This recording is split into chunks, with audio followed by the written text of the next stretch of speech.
It was 26 degrees last night for our low, actually early this morning. And as you can see, my garden is, pretty much dead or very close to being that way. But you guys, you gotta check this out. Look at this. My tomatoes are putting on blossoms. My flowers still look gorgeous. It is November 1st today, and we live in zone 5B. Our first frost was weeks ago, and we had 3 or 4 nights this week that were in the low 20s. So it has been cold here, and yet this hoop house is going strong. This is my only heater that I have going in here. It is 1500 watts. That's it. And let me tell you, it doesn't get anywhere near those plants over there, the heat from that. So let me show you the system I have put in place to make this a little microclimate in here that covers pretty much the entire hoop house. First, however, we are going to get this door cracked open. And this is part of my system. I come out every night and close this door at least an hour before sunset, preferably 2. That way the heat can sink into here and really get concentrated before the sun sets and the temperatures drop very sharply, very quickly. However, in the morning, I do come and open it up, depending upon how cold it's going to be or if it's sunny out or not. I won't open it at all if it's going to be a really cold day. But I will open it at least 6 or 7 inches if it's going to be a decent day, like in the 40s, not warm, but so that we can get some air circulation in here. And then the other is what you see here. This is where all of my peppers are. And each night I come in here and I cover these up. And then in the mornings I come out and uncover them, so they can get some airflow and also some more direct-ish sunlight. My peppers are the most delicate thing in the greenhouse right now, and they are on the south wall, which is great and perfect. But the other layer I have put to help them is I have hung frost cloth all along here.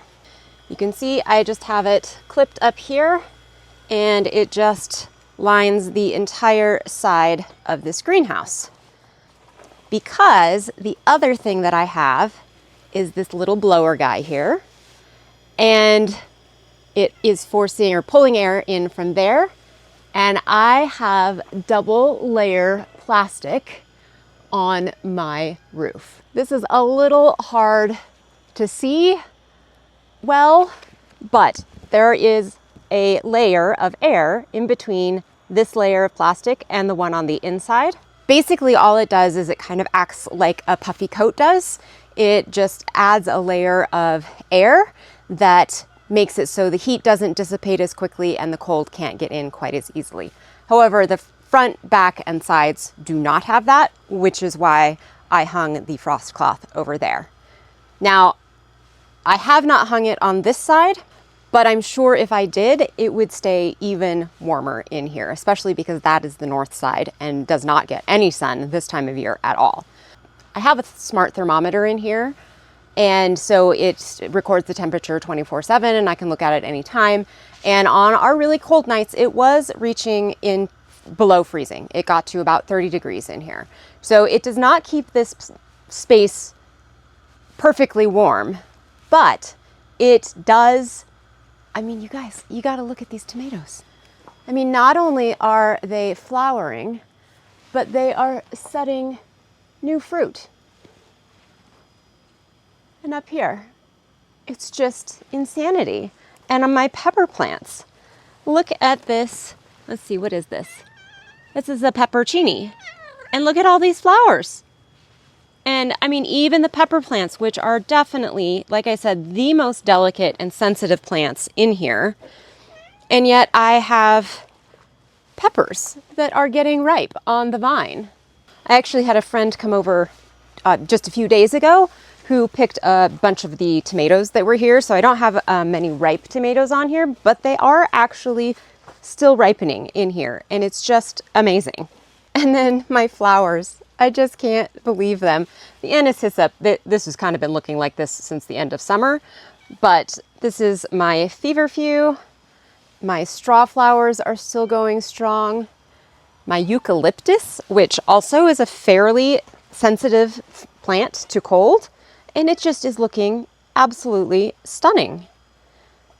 The status, this is holy basil. Basil, again, also incredibly sensitive, and it is still totally fine. And these beautiful, beautiful African daisies. Here you can see some ripening cherry tomatoes. And there's some of my big guys back there. And then on this side, like I said, my straw flowers are still just going wonderfully. All of this gomphrena doesn't seem to mind a bit. And look at these Lysianthus. My goodness. Let's talk about this heater. This thing is like maybe a foot tall, 8 inches wide. It is not big. It is 1500 watts. This is actually the other thing I do is turn it off in the morning. I do not leave it running during the day. And it does not put out much heat.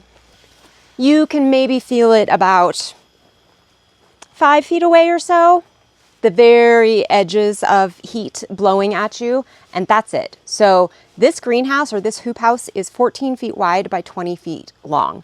This is a big space, and all the way over there in that corner, I mean, it's easily 25 feet away from this heater. So really all the heater is doing is helping take the edge off, especially down this aisle where we have all of the peppers and this side of the tomatoes.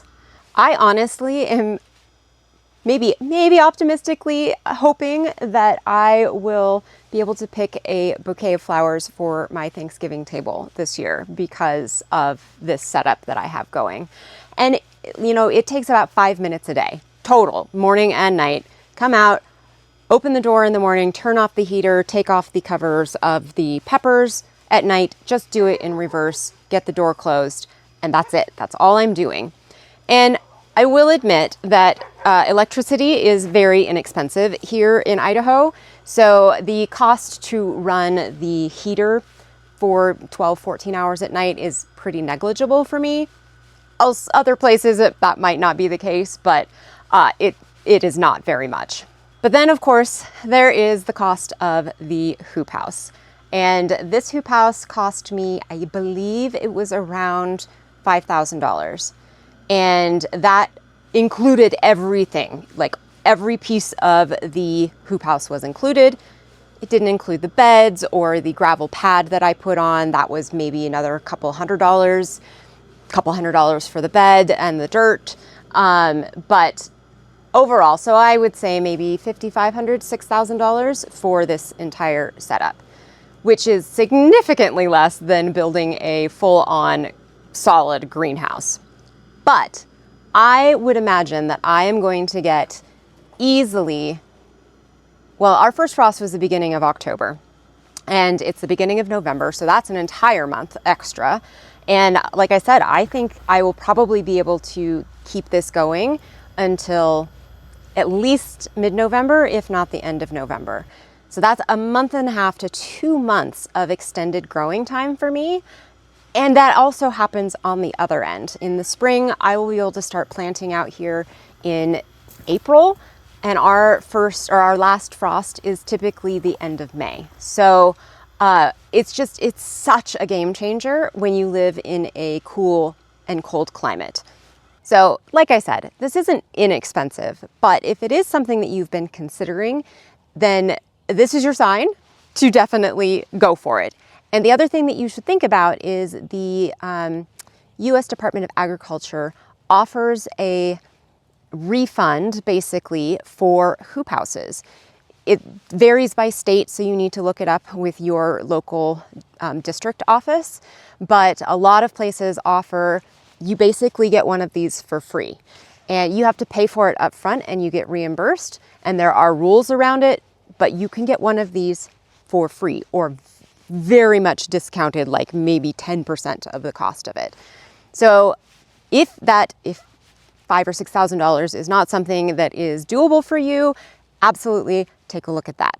So there you have it.